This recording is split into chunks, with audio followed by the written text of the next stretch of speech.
اللہ تبارک و تعالیٰ نے ہزاروں قسم کی مخلوقات پیدا فرمائی تاکہ انسان ان سے مستفید ہو اور خدا کا شکر گزار ہو۔ اس مادی دنیا کے علاوہ بھی انسان کے لیے اللہ نے دل بہلانے والی مخلوقات کو پیدا فرمایا ہے تاکہ دنیا کی تکلیف و مصائب اور آزمائشوں سے تکا ہارا بندہ جس نے اللہ کے حکم کے آگے اپنی تمام تر خواہشات قربان کر دی اسے وہ مخلوق بطور انعام عطا کیا جائے۔ یہ ایک ایسی مخلوق ہے جو آخرت میں بندہ مومن کے لیے تمام مصائب و آلام کا بدلہ بنے گی۔ آسمانی کتابوں میں اس خوبصورت مخلوق کو حور عین کہا جاتا ہے۔ لفظ حور حورہ کی جمع ہے اور حورہ اس عورت کو کہا جاتا ہے جو جوان، حسین و جمیل، سفید رنگ والی اور انتہائی سیاہ آنکھوں والی ہو۔ قرآن مجید میں کئی مقامات پر ان حوروں کا ذکر ملتا ہے۔ مثلاً سورہ صفات میں اللہ نے فرمایا، نعمتوں والی جنت میں جنتی تختوں پر ایک دوسرے کے سامنے بیٹھے ہوں گے، جہاں شراب کے جام کا ان پر دور چل رہا ہوگا جو پینے میں شفاف اور لذیذ ہوگی، نہ اس سے درد سر ہوگا اور نہ اس کے پینے سے وہ بہکیں گے، اور ان کے پاس نیچی نظروں بڑی بڑی آنکھوں والی حوریں ہوں گی، ایسی نازک جیسے انڈے کے چھلکے کے نیچے چھپی ہوئی جیلی۔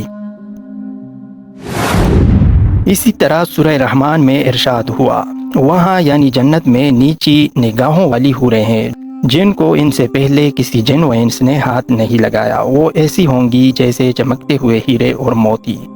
گویا حور ایسی جنتی مخلوق ہے جس سے دنیاوی مثال سے سمجھنا اور اس کے جسمانی بناوٹ خصوصیات کو بیان کرنا مشکل ہے، جسے اب تک نہ کسی انسان نے دیکھا نہ چھوا ہے، اور جنت میں یہ مخلوق مومن کے لیے انعام اور بدلہ ہوگی۔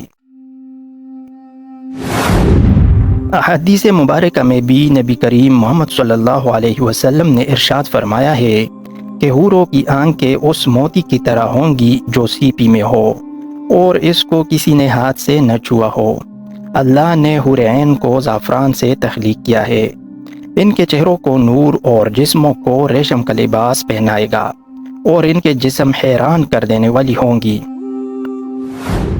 اگر حوروں کی جسمانی بناوٹ کی بات کریں تو روایتوں سے پتہ چلتا ہے کہ حور کو پاؤں کی انگلیوں سے گھٹنوں تک زعفران سے بنایا گیا ہے، سینے سے گردن تک چمکدار عنبر سے بنایا گیا ہے، گردن سے سر تک کا حصہ سفید کاپور سے تخلیق کی گئی ہے، اور ان کے سر میں خوشبودار کستوری کی بالیں ہیں۔ جب وہ سامنے آتی ہے تو ان کا چہرہ زبردست نور سے چمک اٹھتا ہے جیسے دنیا والوں کے لیے سورج چمکتا ہے، اور ان کے کمر کا اندرونی حصہ لباس اور جلد کی باریکی سے دکھائی دیتا ہے۔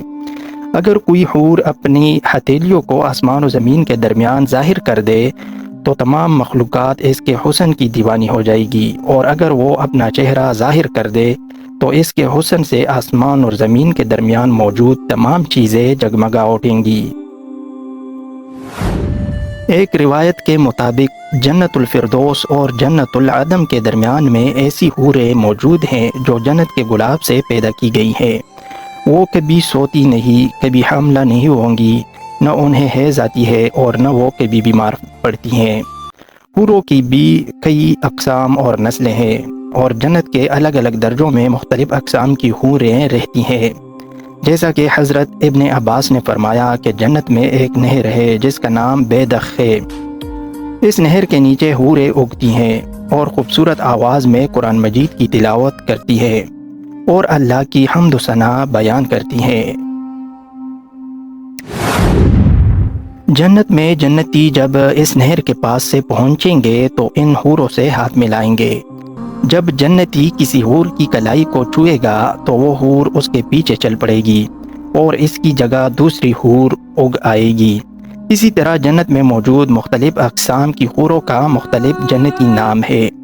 مثلاً خیرہ اور عینہ نامی حور، جس کے متعلق روایتوں میں آتا ہے کہ ان کے ارد گرد 70,000 خدمتگار لڑکیاں چلتی ہیں، اور جو پرہیزگار بندوں کو خوب جنت میں تلاش کرتی پھرتی ہیں۔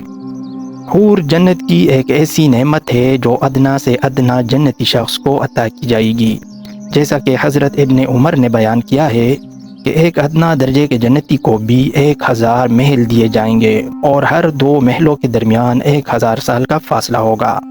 ہر محل میں حور عین ہوگی۔ اسی طرح جنت میں ایک درخت ہے جس کے نیچے ابرے ہوئے چھاتیوں والی کنواری حوریں ہوں گی اور وہ وہاں گیت اور نغمے گائیں گی۔ تو جب درخت یہ آواز سنے گا تو اس کے شاخیں ایک دوسرے سے ٹکرا کر باسوری کسی آواز پیدا کریں گی۔ اسی طرح روایتوں کے مطابق جب کوئی جنتی شخص کسی سے ہم بستری کرے گا تو اس کی شہوت 70 سالوں تک اس کے جسم میں گردش کرتی رہے گی، جس سے وہ لذت پاتا رہے گا۔ جب وہ حور عین سے خوب صحبت کر لیں گے تو وہ دوبارہ پاک اور کنواری ہو جائیں گی۔ حوروں کا تصور دین اسلام میں کوئی نیا تصور نہیں ہے، بلکہ دنیا کے کئی مذاہب اور آسمانی کتابوں میں ان دوشیزہ عورتوں کا ذکر ملتا ہے جو موت کے بعد انسانوں کو ملیں گی۔ مثلاً قدیم یونانی اساطیروں میں نفس نامی ایک جوان اور خوبصورت مخلوق کا ذکر ملتا ہے۔ گریک مائتولوجی کے مطابق نیمز ہزاروں سال تک زندہ رہتی ہے اور کبھی بوڑھی نہیں ہوتی۔ نیمز کو مقدس روح کہا جاتا ہے جنہیں ویو دیوتا کی بیٹیاں قرار دیا گیا ہے اور جو کوہ اولمپس میں دیوتاؤں کی خدمت کرتی ہیں۔ اگر قدیم فارس کی بات کریں تو زردوستی اور ایرانی افسانوں میں بھی حوروں سے مثل ایک مخلوق کا ذکر آتا ہے۔ گاتاؤں کے مطابق انسانوں کے تمام اچھے اعمال اور نیکی ایک خوبصورت حسینہ کی شکل میں تبدیل ہو جاتی ہے جسے ڈیانا کہا گیا ہے۔ ڈیانا ایک پرکشش اور بہترین لباس پہننے والی عورت ہے۔ جب انسان کی موت ہوتی ہے تو اس کے موت کے چوتھی صبح کو وہ اسے بطور انعام ملتی ہے، جو 15 سال کی ایک خوبصورت لڑکی کی شکل میں ظاہر ہوتی ہے اور اسے اپنے ساتھ جنت میں لے جاتی ہے۔ اسی طرح ہندو دھرم کے مقدس کتاب اور پرانوں میں بھی ایسی عورتوں کا ذکر ملتا ہے جنہیں اپسرا کہا گیا ہے۔ یہ عورتیں اندر دیوتا کی سورگ یعنی جنت میں رہتی ہے اور لوگوں کا دل بہلاتی ہے۔ ماں بھارت کے مطابق سورگ میں ایک خوبصورت جھیل موجود ہے جہاں سنہری اور خوبصورت اپسرائیں رہتی ہیں اور سورگ میں رہنے والے ہر انسان کو 1000 خوبصورت اپسرائیں ملیں گی۔ اگر کوئی انسان جنگ کرتے ہوئے مارا جائے تو سورگ کی کئی کنواری افسروں کے ساتھ اسے صحبت کرنے کا موقع ملے گا۔ مانا جاتا ہے کہ یہ افسرائیں ہر زمانے میں اس زمین پر آتی رہی ہیں اور بڑے بڑے رشی اور سادھوؤں کی عبادت و ریاضت کو برباد کرنے کی کوشش کرتی ہے۔ ایک ہندو کتھا کے مطابق ایک دفعہ وشوا مترا نامی ایک سادھو کی عبادت و ریاضت سے ان دیوتا کو بہت خوف آیا، لہٰذا انہوں نے منکا نامی ایک افسرہ کو سورگ سے اس زمین پر بھیجا تاکہ وہ وشوا مترا کو اپنی خوبصورتی اور اداؤں سے لوبھا سکے اور ان کی ریاضت خراب ہو جائے۔ چنانچہ منکا نے اپنی دل فریب اداؤں سے وشوا مترا کو بہکا دیا اور وشوا مترا مینکا سے محبت کر بیٹھے۔ اس طرح ہندو شاستروں اور پرانوں میں کئی افسروں کی کہانیاں مشہور ہیں۔ ان تمام باتوں سے یہ صاف ظاہر ہوتا ہے کہ اسلام کے علاوہ دنیا کے کئی بڑے بڑے مذاہب میں حوروں کا تصور اور تذکرہ موجود ہے، لیکن اسلام مخالف سوچ رکھنے والوں کو آج صرف اسلام میں ہی حوروں کے وجود سے پریشانی ہوتی ہے۔ کیا یہ دین حق کی مخالفت کا نتیجہ ہے یا ایک عالمی پروپیگنڈا؟